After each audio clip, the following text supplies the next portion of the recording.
Hello students, once again I welcome you all in this online class. Till last video we were discussing about the methods for valuation of goodwill, and in last video we had completed all the three methods of valuation of goodwill. In this video we are going to start with a new topic, that is accounting treatment of goodwill. Means if the existing partners will change their PSR or will change their agreements, then the situation will be called a reconstitution of partnership.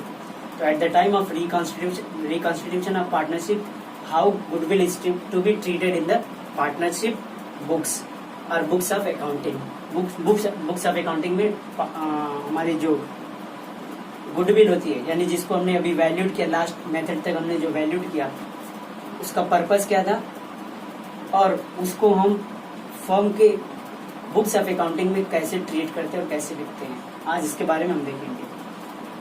तो goodwill हम सारे लोग जानते हैं, it is an intangible assets for the business, ठीक है ना, and it is recorded on the asset side of the balance sheet. But for recording goodwill there is a provision that every time, means all the goodwills we cannot record in the books of accounting, ठीक है। हर goodwill को books of accounting में या balance sheet में record नहीं किया जा सकता एज एन एसेट्स। तो उसके लिए क्या है,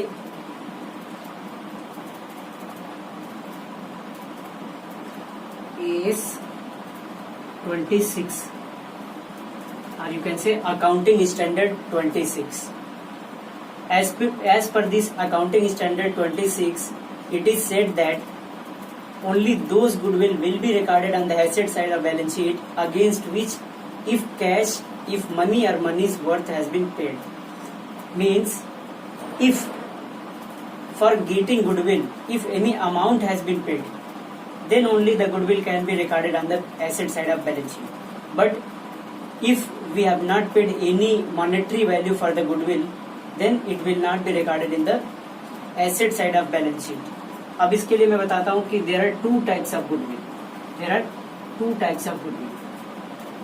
Self generated goodwill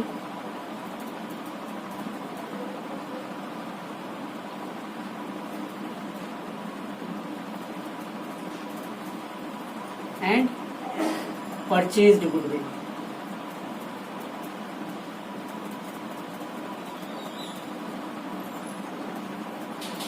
Self-generated goodwill or inherent goodwill, it is also known as inherent goodwill, ठीक है, or inherent goodwill.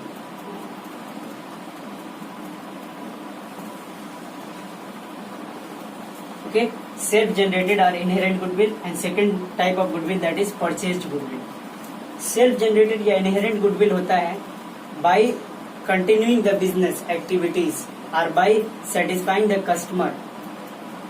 Businessman or business can create a good image or good reputation in the minds of customer only by their operation. यानी एक लंबे time तक operation करते करते, एक लंबे टाइम तक बिजनेस करते करते कस्टमर को सेटिस्फैक्शन लेवल कस्टमर का ध्यान में रखते हुए अगर काम कर रहे हैं, तो एक टाइम के बाद सोसाइटी में या कस्टमर्स के माइंड में उस बिजनेस की रेपुटेशन डेवलप हो जाती है। और ऐसी जो गुडविल होती है, that is called self generated और इनहेरेंट गुडविल।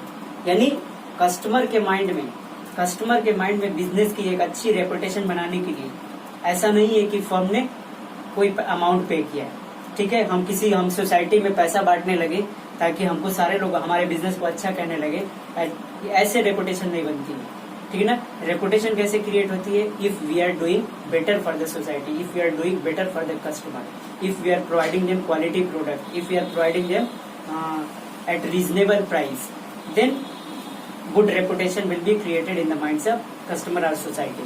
तो इसके लिए पैसा नहीं देना पड़ता है कि पैसा बांट करके हम कहें कि आप हमारे बिजनेस को अच्छा समझिए, ऐसा नहीं होता है। तो इसका मतलब ये क्या है, ये खुद से गुडविल जनरेट हो जाती है बिजनेस करते करते।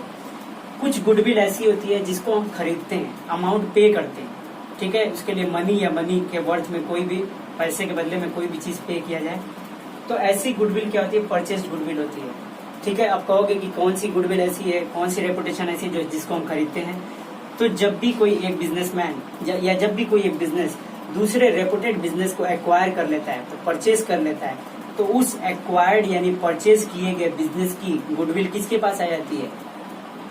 इसके पास आ जाती है, बायर के पास आ जाती है। ठीक है, जो खरीदने वाला। सपोज आज की डेट में कोई पार्ले कंपनी है, ठीक है ना, पार्ले कंपनी को कोई खरीद ले, कोई एक्वायर कर ले, तो पार्ले कंपनी की अभी तक की जो इमेज थी, जो गुडविल थी, वो गुडविल क्या किसके पास शिफ्ट हो जाएगी?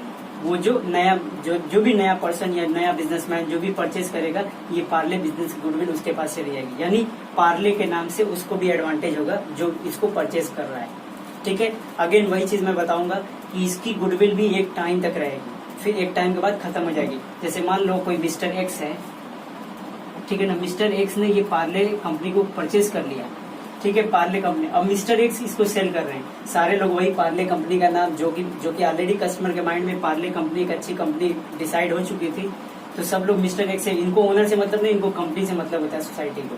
ठीक है, तो मिस्टर एक्स ने पार्ले कंपनी का एडवांटेज लेना स्टार्ट कर दिया, तो इनको क्या हुआ, इन्होंने गुडविल परचेज किया। पार्ले कंपनी को फ्री में इनको मिला नहीं, बदले में इनको क्या देना पड़े? Purchase consideration. मैंने बताया था जब एक बिजनेसमैन या एक बिजनेस दूसरे बिजनेस को परचेज करने के लिए अमाउंट पे करता है तो उसको क्या बोलते हैं? Purchase consideration. अब परचेज कंसिडरेशन के बाद पार्ले कंपनी इनके अंडर में आ गई। अब इस कंपनी का एडवांटेज या इस कंपनी के रेपुटेशन का बेनिफिट किसको मिलेगा? मिस्टर एक्स को मिलेगा। तो मिस्टर एक्स के लिए क्या है? परचेज गुडविल है। ठीक है, यानी इन्होंने पैसा दे करके गुडविल परचेज किया है। और एक टाइम के बाद जब तक मिस्टर एक्स पार्ले कंपनी के अकॉर्डिंग वर्क करते रहेंगे तब तो ठीक है। अगर कभी उसके बाद जैसे अभी तक पार्ले कंपनी का जो क्वालिटी था मिस्टर एक्स आगे अगर मेंटेन नहीं करेंगे तो धीरे धीरे फिर पार्ले कंपनी का नाम हमेशा के लिए नहीं चलेगा, बल्कि एक टाइम के बाद उसकी गुडविल भी डाउन हो जाएगी। तो सीधे सीधे मतलब अगर इस टाइप का बिजनेस है, मतलब अगर कोई रेपुटेड बिजनेस हमने परचेज किया है तो मतलब उस रेपुटेड बिजनेस की गुडविल हमने परचेज किया, ठीक है, उसके बदले पैसा देना पड़ा। तो अगर वो जो गुडविल हमारी होगी जिसके बदले हमने पैसा दिया, वो गुडविल तो हम क्या करेंगे? बैलेंस शीट के एसेट्स में रिकॉर्ड कर सकते हैं as per accounting standard 26। But हमारा जो रिकॉन्स्टिट्यूशन होता है, जैसे मान लो किसी एग्जिस्टिंग पार्टनर ने अपना प्रॉफिट शेयरिंग रेशियो चेंज कर दिया, कोई नया पार्टनर बिजनेस में एंटर कर पार्टनरशिप फॉर्म में एंट्री ले लिया, if any existing partner retire from the partnership business, ठीक है, इसी तरीके से किसी पार्टनर की डेथ हो जाती है, तो उस केस में क्या होगा? उस केस में जो हम गुडविल का वैल्यूएशन करते हैं that is self generated goodwill. ठीक है, हम सेल्फ जनरेटेड गुडविल निकालते हैं क्योंकि उस टाइम हम कोई गुडविल के लिए पैसा नहीं पे करते हैं, कोई बिजनेस नहीं परचेस करते हैं। इसलिए जब हम रिकॉन्स्टिट्यूशन के केस में जब गुडविल कैलकुलेट करते हैं तो याद रखना that is self generated goodwill. और बोल रहा है अकाउंटिंग स्टैंडर्ड 26 बोलता है कि self generated goodwill A firm can not record the value of self generated goodwill in its balance sheet में रिकॉर्ड नहीं कर सकते। तो फिर हम क्यों कैलकुलेट कर रहे हैं? इसका मतलब हम जब बुक में रिकॉर्ड नहीं कर सकते हैं, जैसे अभी हमने लास्ट में 3 मेथड पढ़ा लास्ट वीडियो में, ठीक है, average profit method, super profit method, इसी तरीके से कैपिटलाइजेशन मेथड। अगर जब हमें नहीं हो सकता, हमें रिकॉर्ड करना ही नहीं है, तो फिर हमने क्यों गुडविल वैल्यूड किया? तो we will not record the goodwill but we will record the effect of goodwill. ठीक है, इफेक्ट ऑफ गुडविल, गुडविल का सिर्फ इफेक्ट रिकॉर्ड करेंगे और वो भी पार्टनर्स की कैपिटल या करेंट अकाउंट की हेल्प से रिकॉर्ड करेंगे। जैसे मैंने कहा था कि if existing partners will change their profit sharing ratio, तो there may be some partner who will gain by the new ratio and there may be some partner who may have to sacrifice their profit sharing.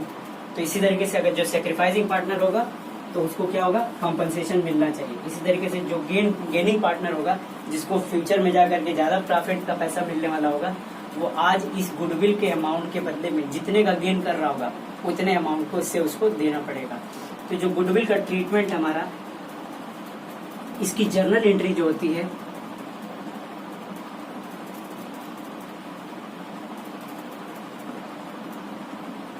Gaining partners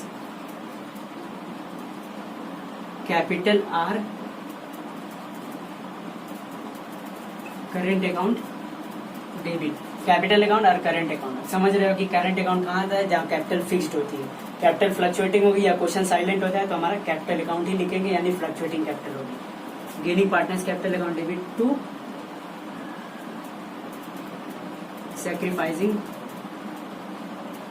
partners capital or current account.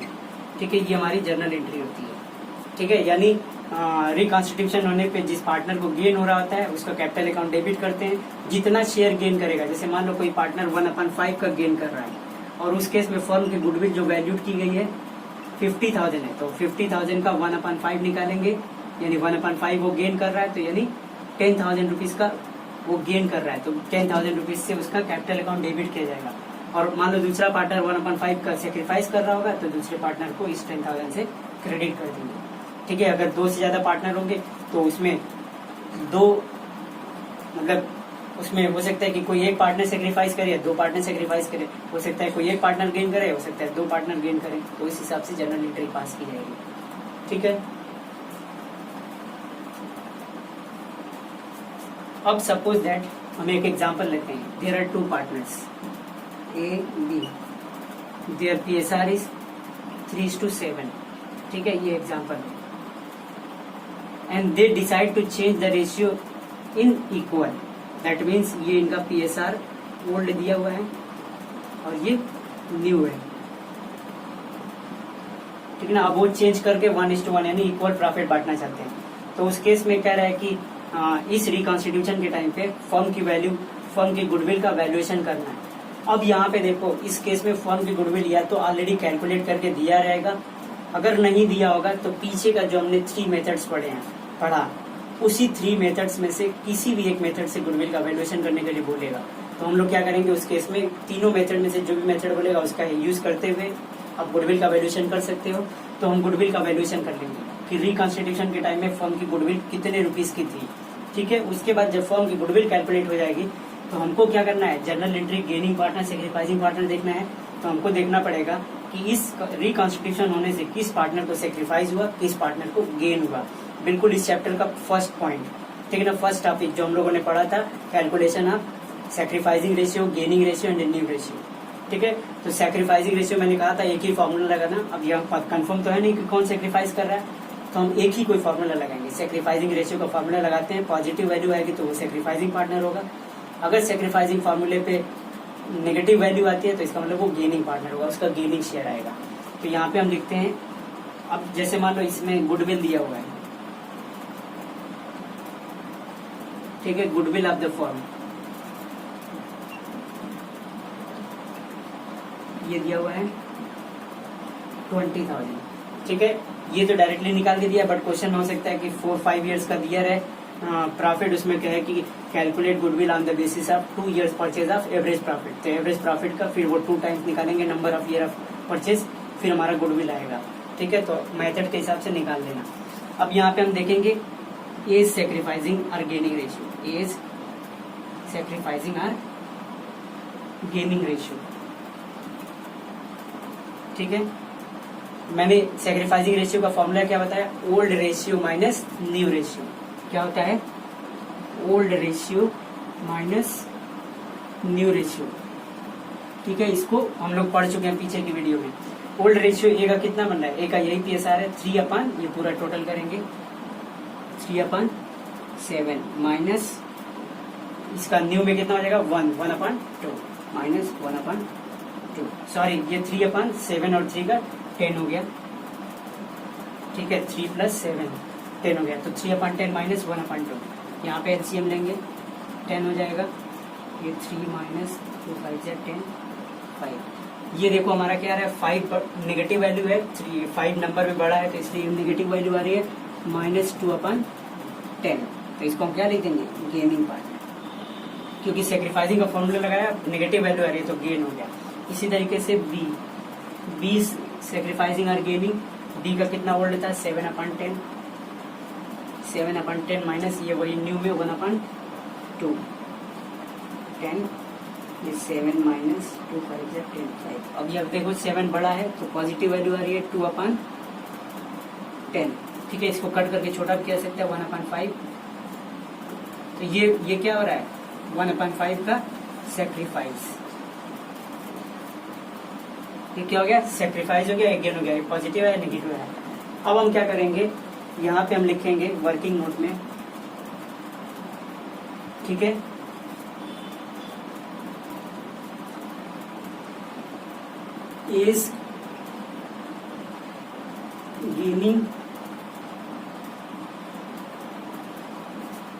Is gaining share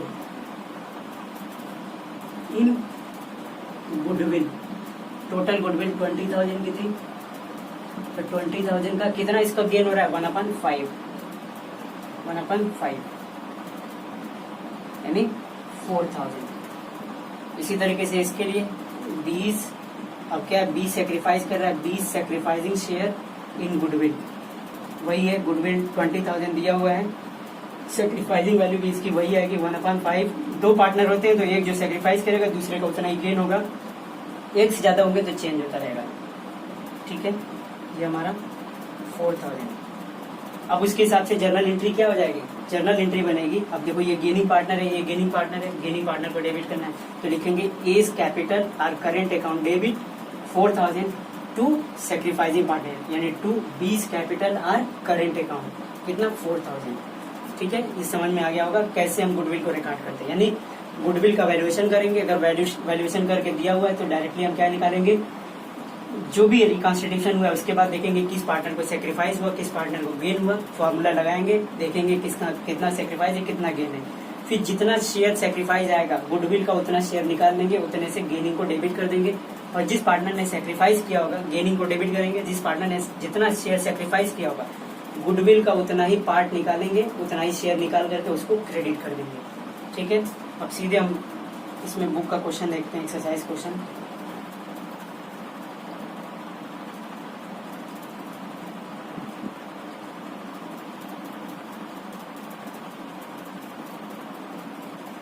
C question number 22, question number 22A।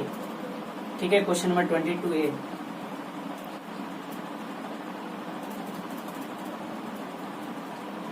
ये हुआ A B and C are partners in a form sharing profit in the ratio of 4:3:2।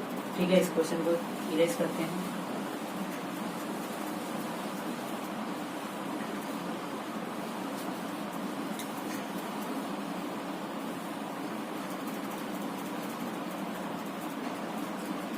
इससे 3 marks के question बनते हैं board में।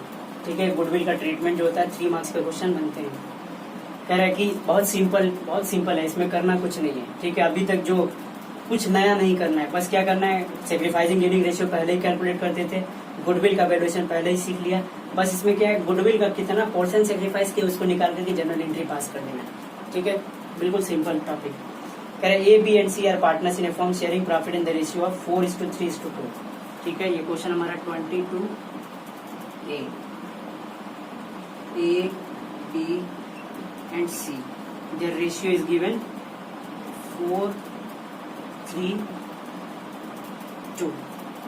ठीक है, कह रहा with effect from 1 January 2016 they agreed to share the profits in the ratio of 3:2:4। कह रहा 1 जनवरी 2016 से वो क्या करते हैं, वो एग्रीड करते हैं, मतलब दोबारा से एग्रीमेंट करते हैं कि अब हमारा रेशियो क्या हो जाना चाहिए 3:2:4 हो जाए। तो ये हमारा ओल्ड दिया हुआ है और ये हमारा न्यू PSR दिया हुआ है। क्या आप चेंज होके क्या हो रहा है 3:2:4। ठीक है, ये पहले से रेशियो था, ये बाद में चेंज हो गए, नया एग्रीमेंट कर रहे हैं। अब कह रहे हैं कि the partnership deed provided that in the event of change in profit sharing ratio goodwill should be valued at 2 years purchase of average profit of last 3 years profit. कह रहा है कि पार्टनरशिप डीड में ये लिखा गया था कि जब भी प्रॉफिट शेयरिंग रेशियो चेंज होगा तो उस टाइम गुडविल का वैल्यूएशन कैसे होगा, it will be valued on the basis of 2 years purchase of average profit. Average profit का 2 times हम कैलकुलेट करेंगे गुडविल। ठीक है, यानी एवरेज प्रॉफिट मेथड है, और कितने साल का एवरेज प्रॉफिट होगा ऑफ लास्ट 3 years, 3 साल के, पिछले 3 साल के एवरेज प्रॉफिट का 2 times हमारा गुडविल होगा। ठीक है, पिछले 3 साल का प्रॉफिट हमारा दिया हुआ है। ठीक है, तो सबसे पहले हम क्या निकाल लेंगे इसमें, मैंने कहा एवरेज प्रॉफिट निकाल लो। ठीक है ना, average profit is equal to 3 साल का प्रॉफिट में क्या क्या दिया हुआ है 2013 का दिया है, 2013 में दिया हुआ है हमें 30,000, 2014 का प्रॉफिट दिया है 36,000 एंड 2015 का प्रॉफिट दिया हुआ है 42,000। ठीक है, एवरेज प्रॉफिट के लिए हमारे पास जितने ईयर का प्रॉफिट दिया होता है उतने नंबर से हम क्या कर देते हैं, डिवाइड कर देते हैं। ठीक है, तो ये हमारा कितना हो जाएगा, ये हमारा 1,08,000।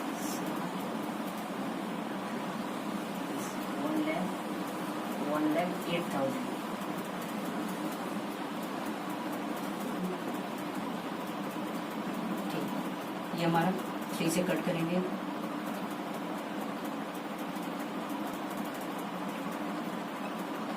यानी 36,000 का हमारा क्या आ गया, एवरेज प्रॉफिट आ गया। ठीक है, अब गुडविल कैसे निकालेंगे, goodwill is equal to, formula क्या होता है एवरेज प्रॉफिट मेथड से, average profit multiplied by number of year of purchase कर चुके हो। एवरेज प्रॉफिट हमारा आ गया 36,000। ठीक है, number of year of purchase हमें इसमें दिया था कितना, 2 ईयर्स परचेज ऑफ, तो यानी 2, 72,000। ठीक है, ये हमारा क्या आ गया, ये गुडविल का वैल्यूएशन आ गया। अब इसके बाद लास्ट में क्वेश्चन क्या बोला है, pass necessary journal entry for goodwill adjustment. Goodwill को एडजस्ट करने के लिए, यानी जिसका जितना शेयर गेन हुआ है उसको उतने से डेबिट करो, तो हमको एडजस्टमेंट एंट्री पास करना है। तो अब एडजस्टमेंट एंट्री पास करने के लिए हमें ये जानना चाहिए कि ए ने कितना सेक्रीफाइस किया या गेन किया, बी ने कितना सेक्रीफाइस या गेन किया, सी ने। तो हम अगेन वही फॉर्मूला लगाएंगे। ठीक है, इसको यही यहाँ पे करते हैं। ठीक है, ये भी वर्किंग नोट का पार्ट है। लिखेंगे इज सेक्रीफाइसिंग और गेनिंग शेयर। ठीक है, गुडविल सॉरी हमारा इसमें सेक्रीफाइसिंग शेयर, इसमें क्या फॉर्मूला लगाएंगे, old ratio minus new ratio. तो ओल्ड रेशियो ए के लिए क्या हो रहा है, 4/4, 3 और 2, 9 minus old ratio minus new ratio. अब कितना हो रहा है, ये भी वही 9 हो रहा है। ठीक है, तो ये 3/9 हो रहा है, 3/9 है। जब नीचे इक्वल होता है तो हम डायरेक्टली ऊपर ऐड या लेस कर सकते हैं। तो 4 में से 3 गया तो कितना हो गया, 1/9। अब यहाँ पे पॉजिटिव वैल्यू आ रही है तो ये क्या लिख देंगे, इसको सेक्रीफाइस कर रहा है, सेक्रीफाइस। इसी तरीके से बी है, B sacrificing or gaining share कितना हो जाएगा, बी का ओल्ड कितना था, 3/9 माइनस नया कितना हो गया, 2/9। ठीक है, तो अगेन ये हमारा क्या हो रहा है, 1/9 का सेक्रीफाइस हो रहा है। ठीक है, ये भी हमारा क्या कर रहा है, सेक्रीफाइस कर रहा है 1/9 का। इसी तरीके से सी जो है, सी अब ये तो क्लियर है कि जब 2 पार्टनर सेक्रीफाइस कर रहे हैं तो तीसरा तो गेन ही करेगा, क्योंकि एक जब दोनों सेक्रीफाइस कर रहे हैं तो वो सेक्रीफाइस किसी को मिलेगा ना, तो वो हो सकता है कि सी को मिले। देख लेते हैं, सी का ओल्ड कितना था, 2/9 माइनस नया कितना हो गया, 4/9। अब देखो 9 नीचे इक्वल, एलसीएम लेने की कोई जरूरत नहीं है। अब ये 4 -4 है, ये +2 है, तो कितना आएगा, -2/9। जब नेगेटिव वैल्यू है तो हम क्या लिखेंगे इसको, ये गेनिंग पार्टनर है, क्योंकि हमने फॉर्मूला सेक्रीफाइसिंग रेशियो का लगाया हुआ है, ओल्ड माइनस न्यू रेशियो, और नेगेटिव वैल्यू आएगी तो यानी उसका अपोजिट होगा, गेन होगा। ठीक है, अब यहाँ पे हम क्या लिखेंगे, यहाँ पे लिखेंगे is sacrificing amount of share in goodwill. ठीक है ना, टोटल गुडविल कितना आया था, 72,000। 72,000 का कितना सेक्रीफाइस किया था, 1/9, यानी हमारा हो गया 8,000। इसी तरीके से बी का भी यही आएगा, B sacrificing amount in goodwill, क्योंकि गुडविल का अमाउंट वही 72,000 और इसका भी सेक्रीफाइस वही आ रहा था 1/9। ठीक है, तो ये हमारा 8,000। सी का क्या है, सी का लिखेंगे गेनिंग अमाउंट, सी का गेनिंग अमाउंट, टोटल गुडविल है 72,000, जिसका गेनिंग कितना आया था, 2/9। ठीक है, 8 × 16, 16,000। ठीक है, ये हमारा आ गया। अब सीधे हमको क्या करना, क्वेश्चन चेक कर लेते हैं। ठीक है ना, अब मैंने क्वेश्चन में क्या बताया, जर्नल एंट्री पास करने के लिए gaining partners capital account debit, gain C कर रहा है ना, तो लिखो सी। अब कहीं कैपिटल इन लोग का फिक्स्ड लिखा हुआ है, नहीं लिखा है, तो हम सीधे क्या करेंगे, कैपिटल अकाउंट लिखेंगे। फिक्स्ड कैपिटल होता है तो करंट अकाउंट लिखते हैं, सी कैपिटल अकाउंट डेबिट कितने से, 16,000। जितने गेन है, ए गेन कर रहा है, बी गेन कर रहा है, गेनिंग को क्रेडिट करो to A's capital account, to B's capital account. A का भी वही, बी का भी वही, यानी 8,000 से क्रेडिट हो जाएंगे। 8,000, 8,000, ठीक है, बस यही करना है। यानी इस क्वेश्चन में अभी मैंने एग्जांपल लिया था तो डायरेक्टली गुडविल दिया हुआ था, क्वेश्चन में दिया भी हो सकता है, कैलकुलेट करना भी हो सकता है। तो जिस मेथड से बोलेगा कैलकुलेट कर लेना, फिर उसके बाद पार्टनर का गेनिंग या सेक्रीफाइसिंग शेयर कैलकुलेट कर लेना, फिर उस गेनिंग और सेक्रीफाइसिंग का पोर्शन निकाल लेना गुडविल का, कितना कितना किसका बन रहा है, फिर उसकी एंट्री पास कर देना। ठीक है, एक क्वेश्चन और इसमें देखते हैं।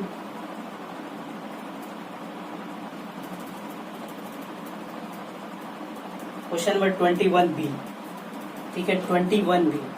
इसमें थोड़ा सा रेशियो कैलकुलेट करने में तुमको प्रॉब्लम हो सकती है, इसलिए मैं इसको डिस्कस कर रहा हूँ। Question number 21।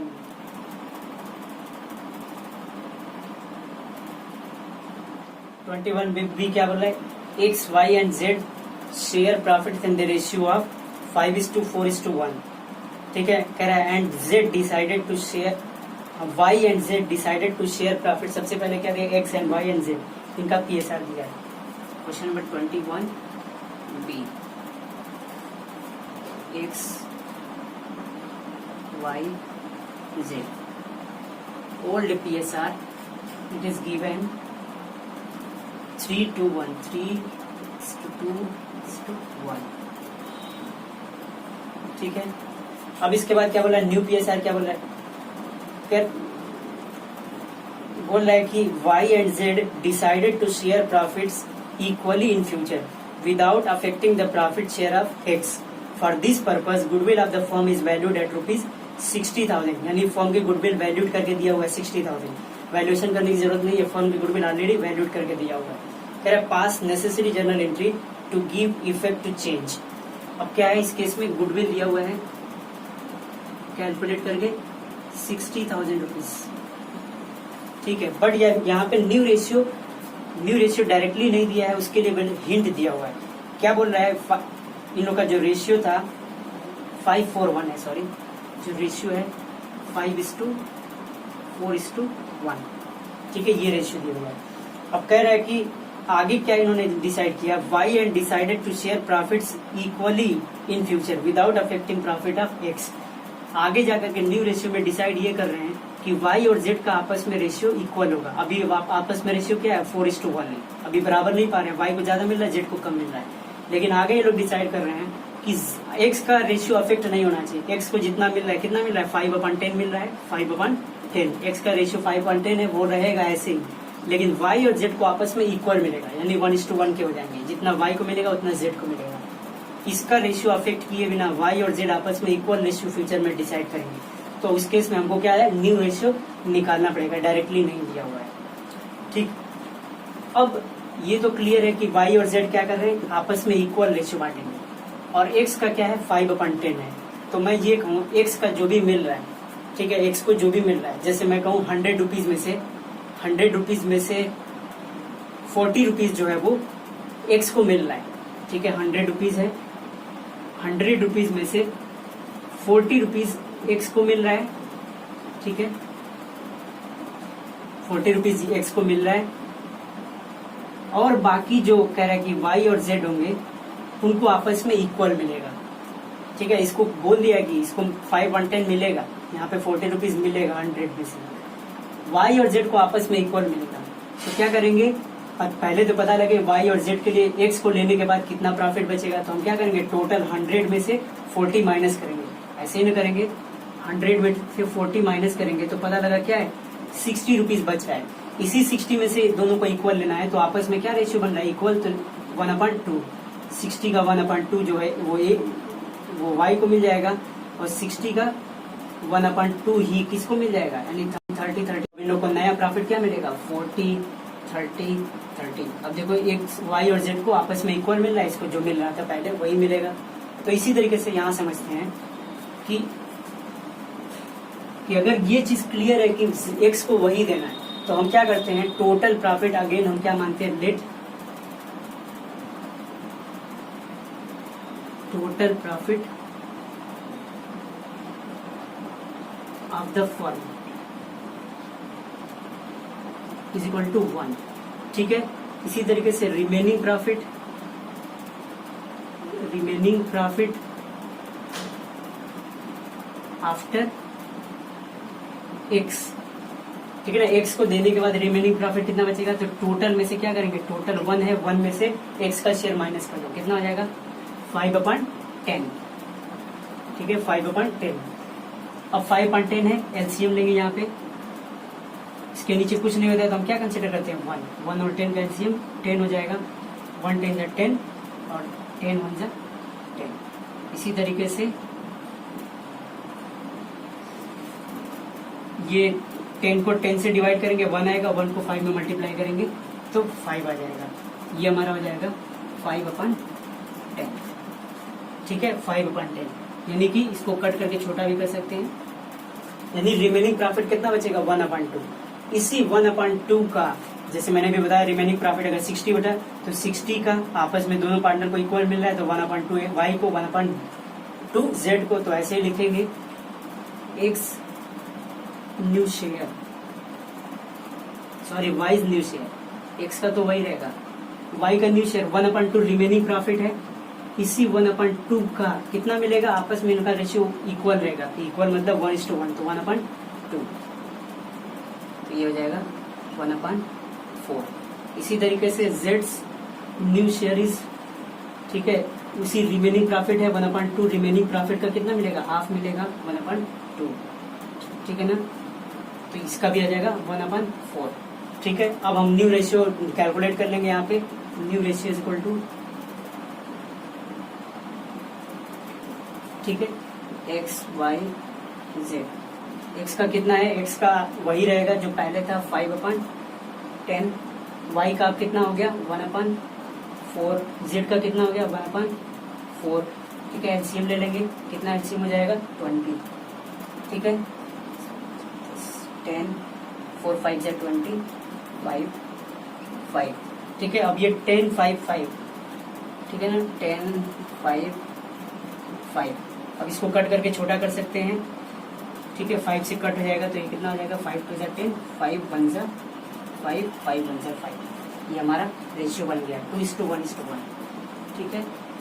न्यू हमारा क्या हो गया 2:1:1, ठीक है। अब यहाँ से आगे क्वेश्चन तुम कर सकते हो, आगे हमको क्या करना है, गुडविल अकाउंट निकाल के दिया हुआ है, सीधे एक्स का सैक्रिफाइसिंग रेशियो निकालना, वही फॉर्मूला ओल्ड माइनस यानी 5/10 माइनस 2/4, y के लिए निकालेंगे 4/10 माइनस 1/4, z के लिए 1/10 माइनस 1/4। देखना जितना जिसका सेक्रीफाइस आएगा उसका 60,000 का उतना शेयर गेन या सेक्रीफाइस निकाल करके जर्नल एंट्री पास कर देंगे, ठीक है। ये क्वेश्चन कर सकते हैं। इसी तरीके से यानी इसमें डायरेक्टली न्यू रेशियो नहीं दिया था तो हमको ऐसे निकालना पड़ेगा। ऐसे ही एक क्वेश्चन और है, ठीक है, उस लास्ट क्वेश्चन को डिस्कस करूंगा, उसके बाद सारा क्वेश्चन होमवर्क रहेगा। क्वेश्चन नंबर 23, ठीक है ना 23 एक बार देखो, X Y and Z are partners in a firm sharing profit in the ratio of 3:2:1, ठीक है। यहाँ पे भी अगेन क्वेश्चन लिखते हैं,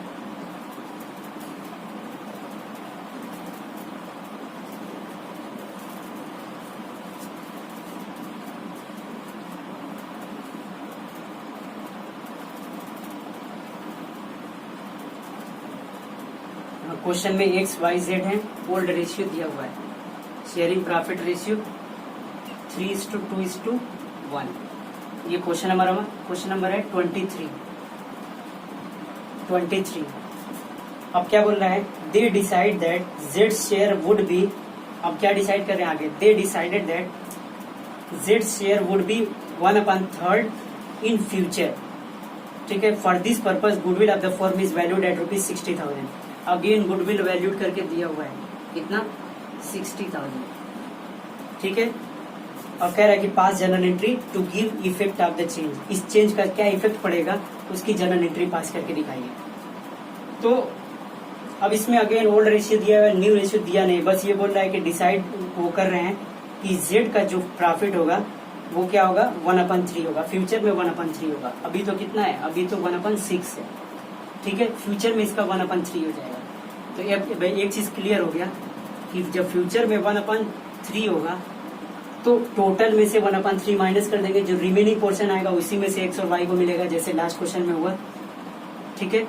लेकिन पीछे वाले क्वेश्चन में क्या बोला था, कि x को देने के बाद y और z को आपस में इक्वल मिलेगा। यहाँ ऐसा कुछ नहीं बोला है कि z को 1/3 देने के बाद x और y को इक्वल मिलेगा, ऐसा नहीं बोला है। तो मतलब z को देने के बाद जो रिमेनिंग प्रॉफिट बचेगा वो x और y को अभी भी उसी रेशियो में रहेंगे, अभी भी उसी रेशियो में मिलेगा। इसके पहले क्वेश्चन में बस थोड़ा सा डिफरेंस था कि एक पार्टनर को देने के बाद जो प्रॉफिट बचेगा उसमें अब क्या मिलेगा, इक्वल मिलेगा। लेकिन यहाँ पे ऐसा नहीं बोला है कि z को देने के बाद अब x और y को बचा हुआ प्रॉफिट इक्वल मिलेगा। तो यहाँ पे हम ये समझेंगे कि z को देने के बाद जो प्रॉफिट बचेगा उसको इसी रेशियो में, यानी 3:5, 3/5, 2/5 इनका रेशियो बन रहा है, उसी रेशियो में वो ले लेंगे रिमेनिंग प्रॉफिट को। तो अगेन यहाँ पे let total profit is equal to 1 remaining profit after z को कितना मिल रहा है 1/3, तो 1 में से 1/3 माइनस करेंगे, एलसीएम लेंगे तो ये आएगा 2/3। ठीक है, एलसीएम ले लेना 2/3। अब यही 2/3 रिमेनिंग प्रॉफिट है, तो इसी में से a और x और y को मिलेगा, तो लिखेंगे x न्यू शेयर। पहले रिमेनिंग प्रॉफिट कितना है 2/3, इसी का कितना इसका रेशियो मिलेगा। पहले तो बोला था आपस में वो इक्वल लेंगे, तो x और y का इक्वल मान के 1/2 से हमने मल्टीप्लाई किया था। यहाँ पे क्या है, नहीं बोला है कि x और y इक्वल लेंगे, तो मतलब इसी रेशियो में लेंगे। इनका आपस में रेशियो क्या बन रहा है 3:2, तो 3/5, 2/5। ठीक है ना, इसको छोड़ देंगे, आपस के रेशियो को देखेंगे, इतने को, ठीक है ना, इतने को देखेंगे। ठीक है, तो ये हमारा 2/3 का कितना रहेगा 3/5। ठीक है, ये हमारा हो गया 6/15। इसी तरीके से y इज न्यू रेशियो। ठीक है, y का न्यू रेशियो कितना आएगा, इसी रिमेनिंग का 2/3 में से कितना हिस्सा इसको मिलेगा, वही 2/5। तो कितना हो गया 4/15। न्यू रेशियो निकाल लेंगे, new ratio is equal to X Y Z. X का कितना, एक्स का वही एक्स का भी हमने निकाला 6/15, वाई का निकाला 4/15, जेड को वही मिलना था 1/3, ये डिसाइड किया गया था। ठीक है, एलसीएम लेंगे, 3 और 15 का एलसीएम 15 आएगा, 6, 4 और ये हमारा 3 या 5 से 15, 5 1 से 5। तो ये हमारा ये रेशियो बन गया 6, 4, 5। ठीक है, न्यू रेशियो में यहाँ पे लिख लेते हैं, न्यू रेशियो 6, 4, 5। ठीक है ना, ये कट के और छोटा नहीं हो सकता, ये हमारा रेशियो बन गया। ठीक है, अब ये सीक्वेंस क्वेश्चन बन गया। अब यहाँ से आगे तुमको क्वेश्चन करने में कोई प्रॉब्लम नहीं होना चाहिए। ओल्ड माइनस न्यू का फॉर्मूला लगाना, एक्स वाई जेड के लिए गेनिंग या सैक्रिफाइसिंग वैल्यू निकालना, फिर उस जो भी शेयर आएगा उसमें गुडविल में उनका कितना उनका गेन बन रहा है, कितना उनका लॉस बन रहा है, या इसी तरीके से सैक्रिफाइस, उसके बाद हम जर्नल एंट्री पास कर देंगे। ठीक है, तो मुझे लगता है ये टॉपिक भी हमारा आज कंप्लीट हो गया, ट्रीटमेंट ऑफ गुडविल। अब इससे रिलेटेड जो एक्सरसाइज क्वेश्चन है, एक्सरसाइज क्वेश्चन करना। ठीक है, और वीडियो जितने लोग वीडियो देख रहे हैं, कम से कम अगर वीडियो अपने चैनल को अगर सब्सक्राइब नहीं किया तो चैनल को सब्सक्राइब कर दीजिए, और इससे रिलेटेड जितनी हमारी वीडियो आती रहेगी वो सारी वीडियो आपको मिलती रहेगी, क्योंकि एक बार क्लास 12 की अकाउंटेंसी स्टार्ट हुई है तो अब ये सीक्वेंस में चलता रहेगा। Thank you.